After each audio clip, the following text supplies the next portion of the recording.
The monarch will be ordered by the government to avoid talk of reparations for the detention and mistreatment of thousands of Kenyans by the colonial administration between 1952 and 1960.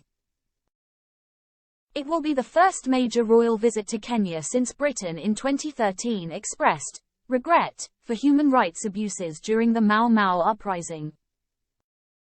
It settled a High Court case, agreeing to pay £19.9 million in damages and legal costs to 5,228 elderly victims of torture and repression. But campaigners want compensation for land seizures and human rights abuses going back to the start of the colonial period in 1901.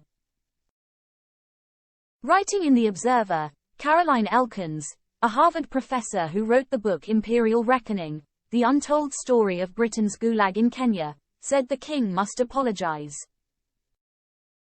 She added, "It will probably trigger all sorts of liability issues, but at last count, the monarchy is worth over £20 billion, so you could give several quid."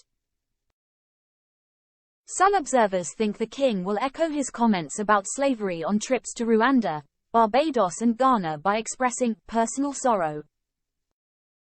Kenya's Human Rights Commission said 90,000 Kenyans were executed, tortured or maimed in the British administration's fight with the anti-colonialist Mau Mau. Experience the Express like never before. Advert-free experience without interruptions. Rocket fast speedy loading pages. Exclusive unlimited access to all our content. Start 30-day free trial. Charles walks diplomatic tightrope. King Charles has made healing divisions over Britain's imperial past a central objective of his reign.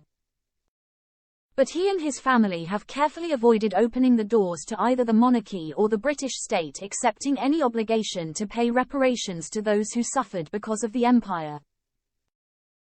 It means the royals have to walk a diplomatic tightrope, particularly as some of the governments of the Caribbean nations where Charles is also king, along with other Commonwealth countries, are seeking reparations for slavery or various other wrongs from Britain or other European former colonial powers. The king, whose ancestors profited from the slave trade and other imperial ventures, has made it clear he wants to be open so we all learn from history.